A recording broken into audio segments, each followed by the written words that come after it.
Eu acho que as decisões que a gente toma são as melhores decisões que a gente poderia tomar. Porque a gente nunca vai saber como seria se a gente tivesse escolhido outra alternativa, É né? verdade. E eu acho que quem faz a decisão dar certo somos nós.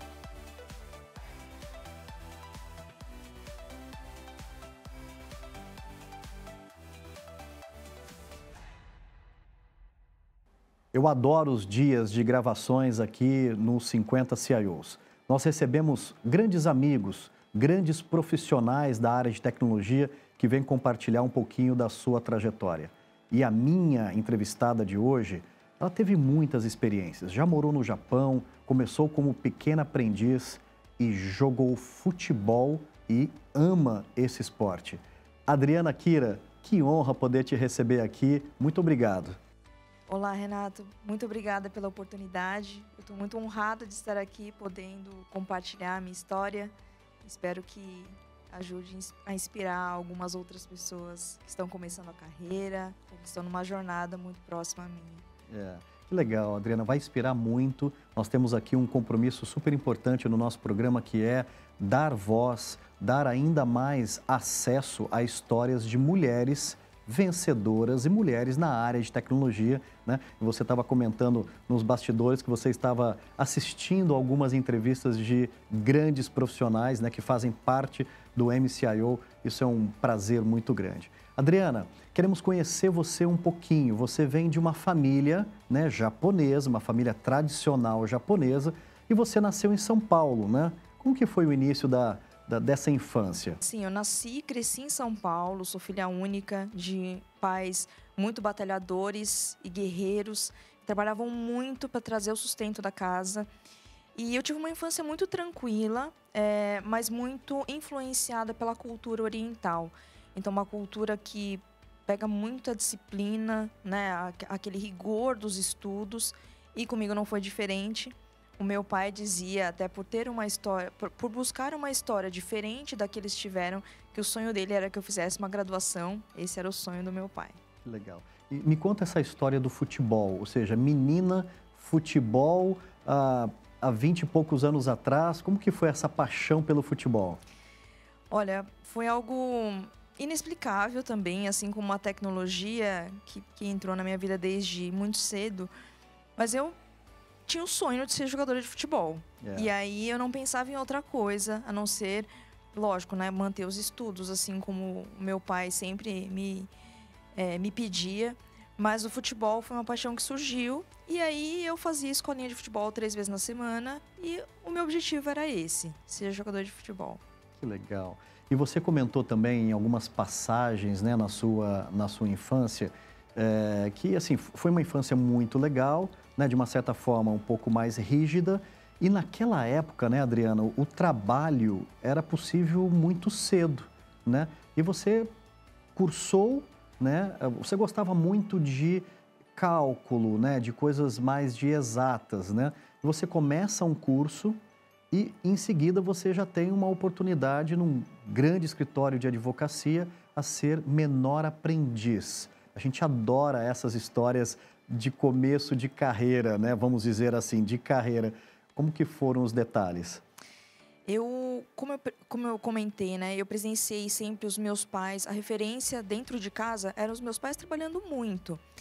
E tinha o paralelo lá. Então, os estudos, com muito rigor, os meus pais trabalhando muito e o sonho de ser jogadora de futebol. E quando eu completei 13 anos, eu pensei, puxa, como será que é essa história de trabalhar, né, de ter o meu próprio dinheiro? E aí eu ingressei como jovem aprendiz no escritório de advocacia. Era o maior escritório da América Latina naquela época. E para mim foi um choque de realidade, porque o meu contexto eram os colegas da escola, eram as amiguinhas do futebol. E de repente eu me vi num cenário de pessoas de terno e gravata, com trajes super formais e postura super formal também. Foi um choque, né? Mas eu gostei muito daquela história. E eu gostei muito por aprender coisas novas, daquela disciplina de sempre buscar ser uma pessoa melhor a cada dia e aprender e aplicar. E adorei a dinâmica. E aí chegou no momento em que eu tive que tomar uma decisão, muito em função da minha performance no escritório, que eu estava indo super bem, tomar uma decisão de continuar meio que como uma carreira mesmo, o lado profissional, e deixar o futebol de lado. E nesse momento eu já estava fazendo ensino técnico de processamento de dados, naquela época, né? Processamento de dados. E aí eu falei, puxa, acho que é esse o caminho que eu quero seguir. E aí continuei no escritório de advocacia. Que legal. E você conta nesse momento, né, que as mulheres de salto alto te chamavam muita atenção e você deu um passo importante lá, né? Você saiu de menor aprendiz e assim, ocupou um cargo dentro do escritório de advocacia, teve 2 anos de trabalho lá. Não era TI ainda, né, Adriana? Ainda não. Eu troquei a chuteira, né, pelo jaleco do menor aprendiz e depois troquei o jaleco pelo salto alto. Naquela época tinha muita formalidade, então as mulheres não usavam nem calça social, era saia, né, todos os dias. E eu diria assim que foi uma transição suave, porque eu fui experimentando o contexto, fui entendendo o que estava acontecendo e aí fui dando os passos, né? Então foram 2 anos de muito aprendizado e que eu aprendi o que era uma postura no ambiente corporativo ainda muito jovem. Eu tinha 15 anos, eu entrei no escritório com 13 anos, eu terminei a jornada com 16, quase 17 anos. E imagina, né? Em 3 anos ainda como uma cabeça de uma criança, né? Uma super jovem. Foi um grande aprendizado, mas que eu atribuo muito hoje algumas características que eu desenvolvi naquela época ao que eu faço hoje até. Adriana, só que a sua vida nesse momento tem uma mudança radical por uma decisão que os seus pais tomam e impacta a sua vida. Como que foi esse momento para você? Sim, eu estava indo muito bem lá no escritório, né? Quase 3, 4 anos de trabalho, de desenvolvimento, gostando daquele ritmo. Eu estava prestes a terminar o ensino médio, então eu ia já fazer o vestibular para entrar na faculdade, para realizar o sonho do meu pai. Naquela época eu era voltada a isso. E de repente os meus pais decidem, da noite para o dia, se mudar para o Japão. Para o Japão? Para o Japão. E, assim, a gente falava o idioma muito pouco, assim, o vocabulário era muito, muito pequeno. Mas o meu pai acreditava que ali a gente ia conseguir uma qualidade de vida melhor em termos financeiros, um pouco mais de segurança. E aí, aqui, assim, a vida aqui no Brasil estava muito... A gente vivenciava muita violência próxima e tal. E aí fomos, e aí eu pedi demissão do emprego, e aí eu fui trabalhar no chão de fábrica, lá no Japão, numa mão de obra não qualificada. E aí eu troquei o salto alto pelo tênis de novo e fui trabalhar na linha de produção. Foram 2 anos, né? De Japão. 2 anos e meio de Japão. E aí você toma decisões importantes na sua vida, que é seguir os sonhos. Como que foi esse momento dessa decisão, essas escolhas? Bom, durante esses 2 anos e meio de Japão, a gente conseguiu fazer um pé de meia. E aí, financeiramente, a gente falou, puxa, acho que dá para meu pai abrir um negócio. Eu consegui arcar com os meus estudos, né? O sonho do meu pai. É verdade. E aí, voltamos pro Brasil. E aí, eu ingressei no cursinho pré-vestibular e o meu pai abriu uma marcenaria.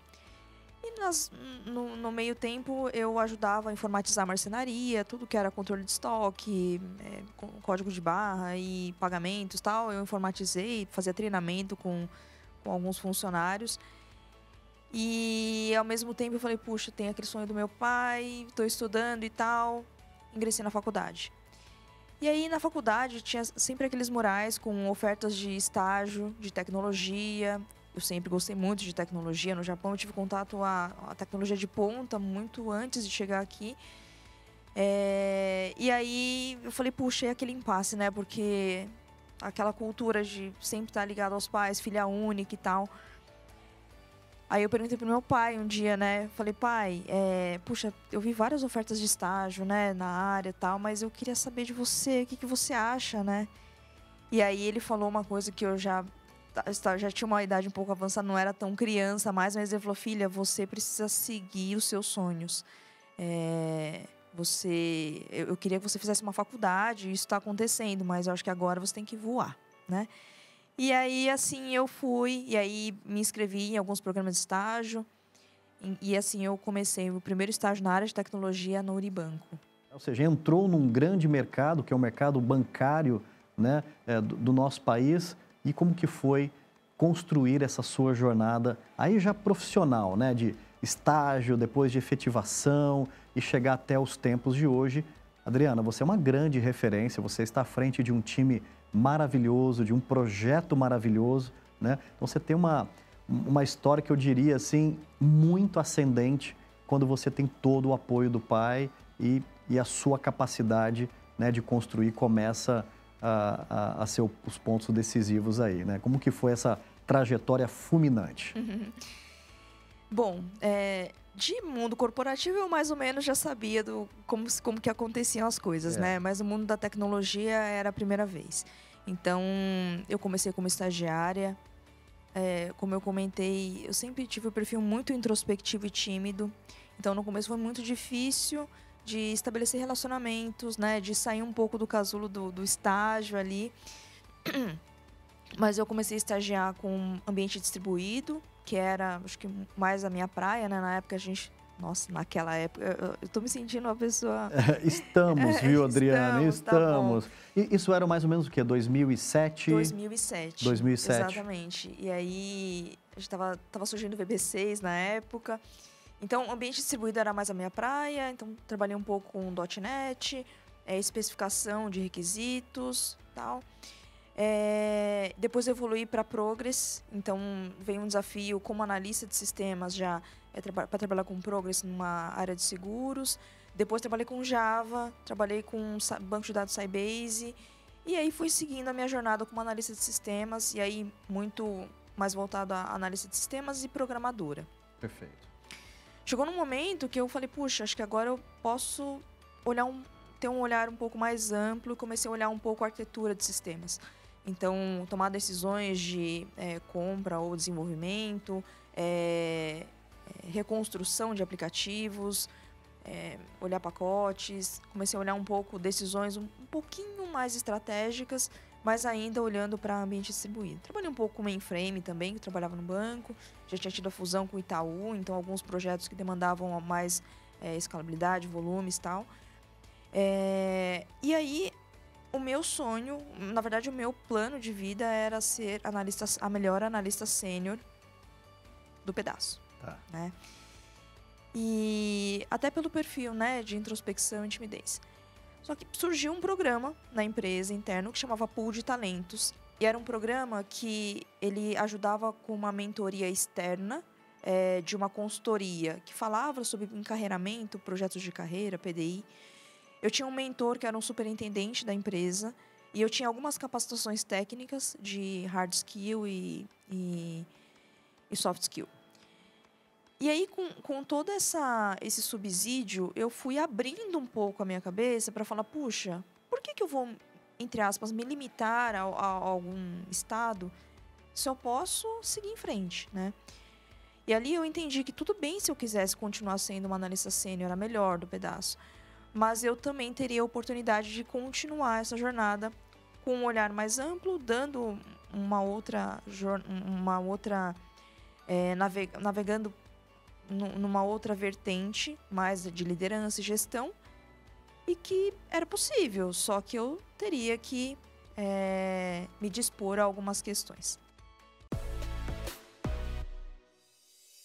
Novas estratégias, mais inovação, tecnologia e muita qualidade.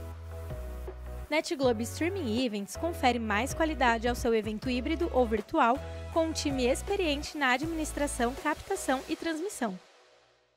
Independentemente da área, nossa missão é sempre conectar as pessoas através da tecnologia e transformar experiências. E aí, vamos construir o futuro juntos? Bem, e aí você tem esse objetivo, você chega lá como uma ótima analista, né, de sistemas, de requisitos, sênior, você se legitima como uma ótima profissional na parte técnica e começa o aprendizado da liderança. Nós sabemos que liderança, né, tem aspectos muito diferentes de uma área técnica, né? uma escuta muito ativa, humildade, conexão com as pessoas, trabalho muito em time. Como que você começa a desenvolver esses soft skills, né, para seguir a sua caminhada como uma líder e uma líder referência como você é hoje, Adriana? Nesse programa, o que eu entendi ali, até para virar a chave, né, dessa questão da liderança, é que eu estabeleci, eu sou de exatas, então sou bem racional, tal, e costumo esquematizar as coisas. E eu esquematizei um tripé, né, que eu chamo tripé do sucesso ou da felicidade, patente minha, que responde muitos momentos em que eu me senti frustrada, que eu me senti sem sucesso em alguns momentos. Que é o seguinte, o tripé é baseado no pilar de direção, que é quais são os objetivos que a gente tem na vida, o pilar de velocidade, em quanto tempo a gente quer alcançar esse objetivo e o quanto vai me custar, né? Se a gente organiza esse triângulo e ele faz sentido, é possível. Agora, se não faz sentido, aí assim, vai gerar uma frustração. Então, vou dar um exemplo. E isso se aplica no mundo corporativo, profissional e na vida pessoal também. Vou dar um exemplo pessoal aqui. Quero comprar um carro e esse carro é uma Ferrari. Então, o meu objetivo é comprar uma Ferrari. A velocidade vai ser em 1 ano. Quero comprar em 1 ano. Quanto vai me custar? E aí eu falo que eu vou poupar R$1.000 por mês para comprar, para alcançar esse objetivo. E aí a conta não vai fechar. E aí, se eu apostar nesse triângulo e daqui a 1 ano eu ver que eu não alcancei o meu objetivo, eu vou me frustrar. Então, diante desse plano, é importante que a gente faça alguns ajustes, né? Na carreira é igual. Falando da liderança. Eu quero me tornar uma líder de uma equipe. Em quanto tempo? Em 1 ano, 2 anos. O quanto vai me custar? Desenvolver habilidades de liderança, gerenciais, se a gente não gosta naturalmente, né, ou gostar de pessoas. Então, tem uma série de coisas que a gente coloca nesse tripé, você equilibra e segue em frente. No meu caso, algumas questões de liderança, acho que vieram muito com reconhecimento e legitimação das pessoas que estavam ao meu redor. Mas, por exemplo, a comunicação e o relacionamento foi algo que eu tive que criar um plano para isso. Não dá para eu liderar um time ou liderar algum projeto, alguma jornada, sem minimamente eu conseguir me comunicar e me relacionar bem com as pessoas. Então, foi algo que eu falei, tá com medo, vai com medo mesmo. E aí eu consegui desenvolver. Hoje eu trabalho esse tripé em tudo que eu faço na minha vida. E assim, eu chego onde eu tô agora. Você sabe que eu usava e uso até hoje uma técnica de me olhar no espelho e falar comigo no espelho para ver se aquilo que eu estou falando, de fato, né, eu consigo me compreender, se a postura, se a tonalidade, né, se o olhar nos olhos de fato está acontecendo. Então, cada um tem, né, o seu modelo, o importante é chegar lá, né? E falando de chegar lá, Adriana, você hoje tem uma posição de super destaque, você é uma grande líder, você tem um time hoje, né, que trabalha em conjunto, né, com os objetivos e propósitos do banco. E eu queria falar um pouquinho com você sobre inspirações, né? Pessoas, né, que te inspiraram. Eu tenho entrevistado aqui muita gente, é um prazer entrevistar tantas pessoas assim. E uma coisa legal é que todos, né, na sua trajetória, tem pessoas que foram fundamentais, né, para te ajudar a chegar até aqui. Sejam pessoas ou sejam decisões que nós tomamos, aconselhados ou não por pessoas, né? Falar um pouquinho desse tema. Quem vem na cabeça? Quais momentos te vem agora também para compartilhar? Bom, acho que a base de tudo foram os meus pais, são os meus pais. Eu acho que a referência que eu tenho dentro de casa, de ver pessoas que mesmo sem fazer uma graduação ou avançar nos estudos, trabalharam bravamente para alcançar os objetivos deles. Muito bonito isso. Então, essa é a minha inspiração base. E aí eles me trouxeram lições como resiliência, adaptabilidade, determinação, foco, o respeito, a disciplina. Acho que todas esses elementos básicos assim da vida de qualquer pessoa eu trago dos meus pais. Eu não tive uma referência dentro de casa que seguiu no mundo corporativo uma carreira, mas eu encontrei essas referências dentro da minha jornada, né? Que legal. Então, tive alguns mentores, que alguns deles até eu entro em contato em alguns momentos difíceis, ou até para contar momentos de conquistas para celebrarmos juntos. E essas pessoas são aqueles anjos da guarda, né? Sei. Que a gente parece que ouve a pessoa falando no momento decisório, falando alguma coisa no ouvido. Então, tem essas pessoas. Eu costumo dizer que, em relação às decisões, né, que você falou, eu acho que as decisões que a gente toma são as melhores decisões que a gente poderia tomar. Porque a gente nunca vai saber como seria se a gente tivesse escolhido outra alternativa, né? É verdade. E eu acho que quem faz a decisão dar certo somos nós, né? Então, eu acho que está muito dessa base que eu trago dos meus pais de fazer dar certo as coisas que eu encaro para frente. Você sabe, Adriana, que algumas sugestões estão sendo dadas aqui para as nossas entrevistas, que é a gente também ter coragem de falar de aprendizados muito fortes, né? Porque a gente sabe que numa carreira longa existem em vários momentos erros.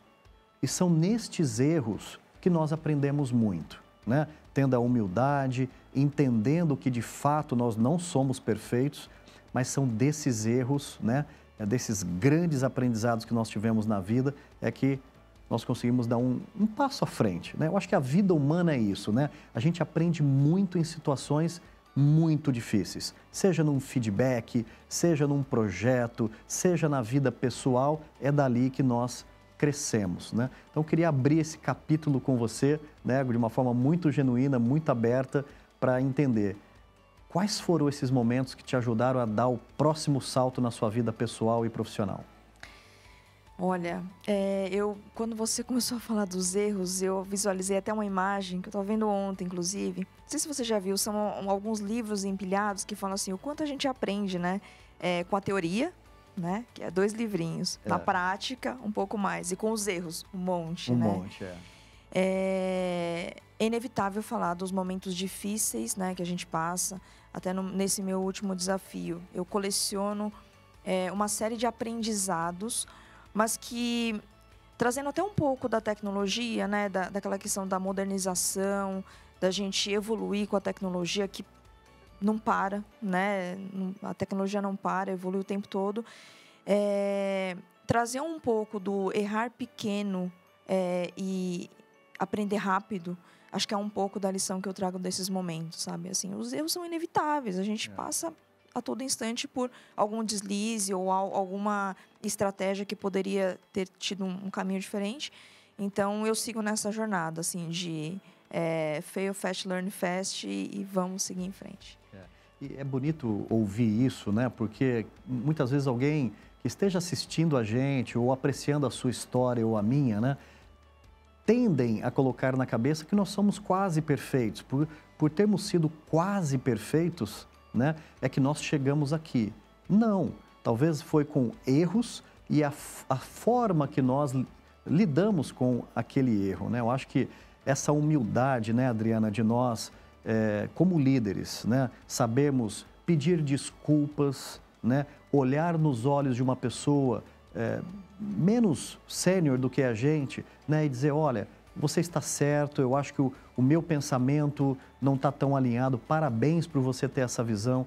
Eu acho que esse lado humano na gestão, né, Adriana, é que também mostra o quão grandes somos na liderança, né, e entender que com cada um nós podemos aprender, né? Quando a gente compartilha o conhecimento, né, a gente está ajudando o outro, mas aprendendo muito com ele também, né? Eu acho que o conhecimento disseminado, ele é sempre muito importante. Você concorda um pouco com essa linha de ser um líder mais humanizado e saber pedir, por exemplo, desculpas, que é uma coisa que parece que é um grande tabu? Total. Até a minha equipe deve ouvir essa nossa conversa depois. E é curioso, porque quando eu era mais jovem, menos experiente, estava começando a minha carreira, eu enxergava a alta liderança como pessoas invencíveis, indestrutíveis e perfeitas, sem problemas, né? E hoje, que eu acho que eu alcancei um nível relativamente alto na organização, eu costumo ter momentos com a minha equipe que eu demonstro as minhas vulnerabilidades para mostrar para eles que eu sou um ser humano como qualquer outro ser humano. Eu tenho problemas em casa, eu tenho problemas no trabalho, eu tenho meus dilemas, eu tenho os meus momentos vulneráveis, e que quando eu acabo expondo isso para as pessoas, a gente se conecta mais. E vira aquela relação humana mesmo, de falar, puxa, por mais que essa pessoa seja o meu auto-líder aqui, a gente se conecta por alguma situação que a gente tem em comum. Então, é o que eu pratico todos os dias. Legal. Houve alguma grande onda tecnológica, a gente chama de onda tecnológica, né, que são as novas tecnologias, que te marcou bastante, né? Ou seja, que foi aquele momento que você, nossa, isso daqui me ajudou a alavancar um grande projeto, ou alavancou minha carreira, ou eu tive dificuldades de aprender sobre essa grande onda. Vem uma onda que, assim, destacaria muito para você? Olha, Renato, falar de uma onda em tecnologia é um mega desafio. Houveram vários, né? Vários. Mas eu destacaria alguns momentos que me marcaram. Acho que um deles foi aquela mudança de mindset para o mindset ágil, do tradicional para o ágil. Tá. E não falando que a gente entrega mais rápido, mas que a gente entrega de forma incremental, que a gente não faz aqueles planejamentos de projetos de 1 ano, 2 anos, em que a gente só vai entregar o valor depois desse tempo todo. Então, acho que essa quebra de paradigma de que a gente consegue incrementalmente gerar valor quase que diariamente, semanalmente, já possibilitando que o usuário experimente aquele produto e faça e nos dê o guia de que se a gente tiver que fazer algum ajuste de rota, a gente pode fazer. Acho que esse foi um movimento bem impactante, né, para mim. Eu falei, puxa, é menos sobre entregar projetos ou entregar coisas e muito mais pelo valor que a gente gera para o usuário, para o demandante. Então, esse foi um momento. A cloud, acho que, né, antes eu lembro de situações em que a gente fazia reuniões no início do projeto para aprovisionar quantos servidores a gente teria no projeto e teria que importar e demoraria 4, 6 meses para a gente ter uma infraestrutura para suportar o projeto. Hoje a gente fala, no instalo, já aprovisionamos, a infra está lá. E até a forma como a gente faz a esteira de desenvolvimento hoje, né? Então, falando de ambientes de contingência ou até de DR, a gente não precisa, eventualmente, ter um parque que fica ali parado, aguardando eventuais possíveis catástrofes, mas a gente sobe um ambiente com um script muito bom, testado, validado, a toque de caixa, né? Então, acho que tem a cloud. Hoje é difícil. Eu estava explicando ontem para o time de pessoas o que é a cloud, o que é a nuvem. Nossa, mas como assim? A gente não sabe fisicamente onde está o código, né? Então, acho que tem o advento da cloud. E o mais recentemente, há 10 dias atrás, eu estava num evento nos Estados Unidos e estava vendo algumas mágicas, né? Viramos mágicos, mas mágicas relacionadas à inteligência artificial, que recentemente a gente teve a popularização do ChatGPT. Mas, assim, algo muito conectado a várias indústrias, vários segmentos, no meio ali, no mundo de operações, de tecnologia, conseguindo economizar ou trazer eficiência para a operação do time de TI, ficar olhando, acompanhando indicadores e tal, mas já sugerindo pontos de atenção ou trazendo mais à tona onde estão as maiores dores. Assim, eu sou apaixonada por tecnologia. Aí você vai pedir para escolher um momento, não dá para. Você escolheu ótimos 3 momentos e este último, né, Adriana, é um momento que a gente está vivendo. É uma grande disruptura, todo mundo está atento, né, aonde a inteligência artificial vai chegar. Eu acho que ela vai ocupar um espaço super importante, respeitando, né, ou seja, a humanidade, né? Eu acho que está aí o grande ponto de fricção, né? Até onde ela pode ir, até onde ela beneficia, né, a humanidade e possivelmente possa também nos trazer outros desafios. Adriana Kira, estou adorando esse bate-papo com você. Você super, assim, clara nas suas conversas, nas suas trajetórias. É muito legal. E nós temos um bloco aqui na nossa entrevista que nós falamos em agradecimento a pessoas. Você abriu a nossa conversa agradecendo os seus pais, no meio da conversa reforçou dos seus pais, e eu tenho certeza que família é isso, né? Família é a nossa grande essência, é o porquê estamos aqui. Além dos seus queridos pais, né? Momentos de agradecimento a pessoas. Lembrando que essas pessoas vão assistir o nosso programa, então não deixe aquelas que não podem ficar de fora nesse momento de agradecimento. Quem você agradeceria pela sua carreira, pela sua vida, num programa tão humanizado como esse? Acho que como eu comentei, né? Eu tive várias referências e mentores, né, na minha trajetória profissional. É difícil e você está me colocando numa saia super justa. Mas o objetivo é esse. Citar nomes, mas eu vou citar alguns nomes aqui que, para mim, assim, quando eu falo de referências, para mim é o que vem à cabeça. Acho que a primeira, principalmente como ser uma líder mulher, vem a Cláudia Haddad. A Cláudia Haddad é uma grande líder que hoje trabalha no Banco Itaú, que algumas das vozes que vêm quando eu vou tomar decisões difíceis. Eu acho como que a Cláudia se comportaria nesse momento. Me ajudou muito, principalmente nessa transição e empoderamento da liderança. Que bonito. O João Bezerra também foi um grande líder que até sempre tenho contato com ele quando eu posso. Acompanho a jornada dele mesmo depois que ele saiu do mundo corporativo. Ele está seguindo outros projetos muito nobres, inclusive.